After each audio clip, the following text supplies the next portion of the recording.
Assalamualaikum and a very good afternoon to all the audience and panelists. First and foremost, we are grateful to Allah for giving us the opportunity to hold this forum. This program will talk about something controversial. So, do not waste our time. Now, I will introduce to all the audience about our panel. Besides me is Senator Datuk Shahrul Aizad bin Ruslan as the country's finance minister. Good afternoon, Datuk. How are you today? Thank you to the moderator for the wonderful introduction. Like the moderator said, my name is Mohammed Shahrul Aizad, and I am very grateful to be here, to be invited with all of you, and I hope I can answer all of the questions. Good.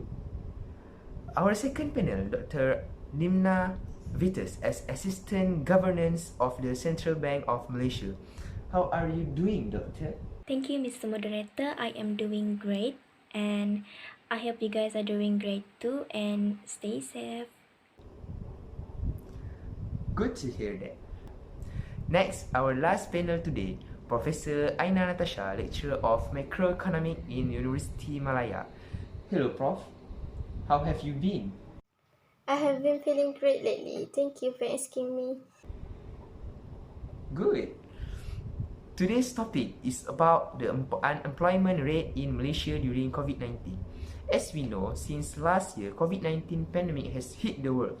This very serious virus has caused all countries to ban their residents from leaving their home in order to eradicate this pandemic.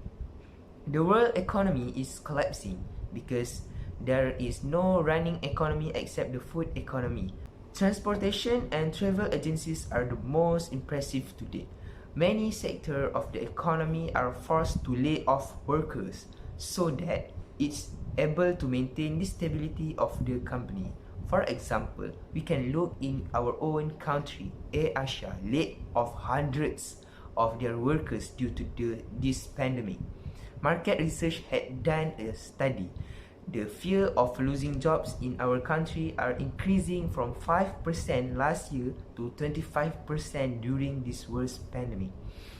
In August 2020, 4.7% of people, which consists of 741,600 people, are unemployed. However, after the travel restrictions are removed, a lot of economic sector can breathe again after a long sleep, especially the tourism industry, due to the higher demand. Hence, other economic sectors such as transportation, food, accommodation have a positive impact as well. In conclusion, as the economic sector are being active again, the unemployment issue has improved day by day. In addition, this is the proof that this issue of unemployment can be avoided and overcome on a national basis. This will help people to reduce their problems, especially financial, when facing unemployment problem. So do not waste our time. Let we start with panel number 1, Senator Datuk Shahrul Aizad. So, how does monetary policy work, and what is the financial policy of Bank Negara Malaysia have determined about monetary policy? Monetary policy, or we can say the demand side of economic policy, refers to the action undertaken by a nation's central bank to control money supply and achieve macroeconomic goals that promote sustainable economic growth. People spend more money and save more when it's simpler to borrow money. This will increase the GDP and reduces the percent of it, because the result economies export are additional competitive. Lawmakers will establish new policies that targeted at explicit elements of the economy to cut back state and increase productivity. As an example, giving some company money for hiring employees and pay some businesses to offer interns so they will have an employee or a worker. So that's all for the first question. I hope it's answered. So let's move on to the second question. For the second question about what is the financial policy of Bank Negara Malaysia have determined about monetary policy. Okay, so the Financial Policy Committee of Bank Negara Malaysia have determined to not amendment the monetary policy rate at 1.75%. Monetary policy rates are often outlined by the rate of interest that could be a deposit establishment that lends as presently as potential its out there fund to a different deposit establishment loan. The quantity of cash a bank has multiplied daily on the idea of the activities like borrowing and also the withdrawal and deposit activities of their customers. Therefore, the bank could expertise a little bit of drawback or plenty of unused money at the tip of the business day. Banks that have surpluses conjointly let somebody use loan to banks or any cash loaner that have a deficit so the economic system stays stable and liquid. The pace of revenue of the OPR is impacted by the monetary association. Any place is a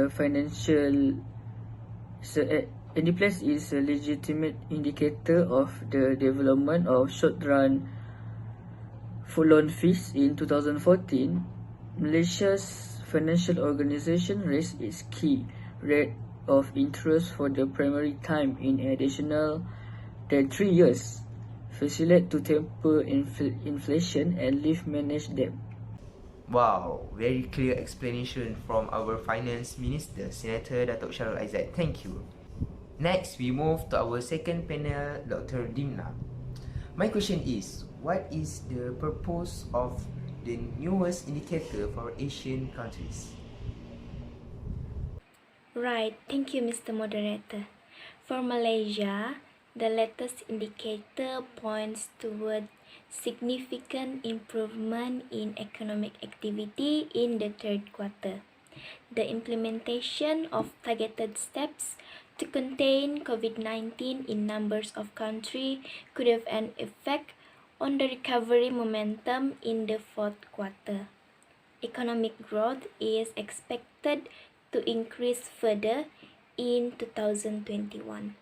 This will be underpinned by a recovery in global demand, a change in public and private sector spending through continued support from policy initiatives and increased production from existing to new facilities.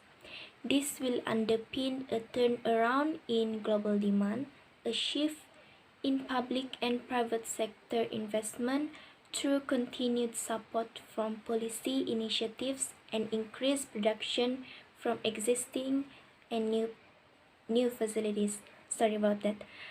The downside risk to the outlook exists primarily due to continuing uncertainties surrounding the global and domestic pandemic. So that is my answer for the question. Thank you. Thank you, Doctor, for your opinion and explanation. Wow. Last, we move to our third panel, Professor Aina Natasya. Professor, can you explain what is fiscal policy and how fiscal policy works as a platform to reduce the rate of unemployment in Malaysia during this pandemic?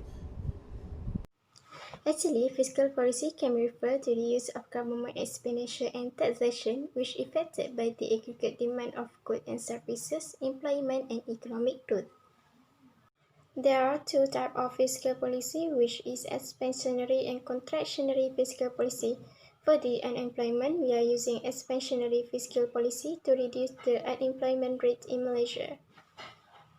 In order to control and stabilize the Malaysian economic growth during this pandemic COVID-19, expansionary fiscal policy will be implemented. There are two types of expansionary fiscal policy, which is government spending and lower taxes. The increasing in government spending and expenditure will cause many effects toward economic activities.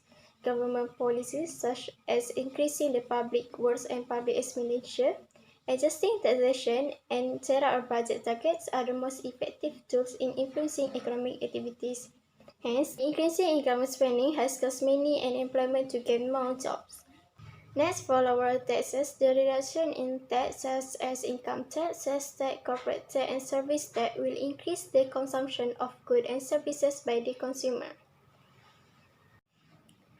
During this pandemic COVID-19, Malaysian government have reduced taxes that allow more consumers to consume more goods and services. And at the same time, reducing taxes will boost the investment and saving, which will help to increase the productivity of the Malaysian economy. When there is increase. Although it is impossible for us to reduce the unemployment rate to zero, but we can make it to the lowest rate possible. There is also pros and cons by using expansionary fiscal policy. But when this expansionary fiscal policy control in a good path, the result will satisfy everyone. Thank you. Thank you, Prof, for your clear explanation and opinion. So we had heard the presentation from our panelists. We can conclude that many things have happened in our country, Malaysia, that are flooded with unemployment. This is the worst macroeconomic problem that facing the countries such as Asia laid off hundreds of their workers due to this pandemic. We can overcome the problems that our country has been facing by doing some reduction in taxes such as sales tax, income tax, service tax, and corporate tax. Also will improve the consumption of goods and services. During this pandemic COVID-19, Malaysian government has reduced taxes that allow consumer to buy more goods and services. By lowering the taxes, that means the government takes less in revenue. Hence, the government should know how to balance between spending and lower taxes. It is a common thing that reducing marginal tax rates would spur the economic growth. By doing a study of this topic, it's opened our eyes how can government can survive in this moment to overcome this issue. That's all from us. Thank you. Thank you again for inviting me to this forum. I hope it's helped, so thank you.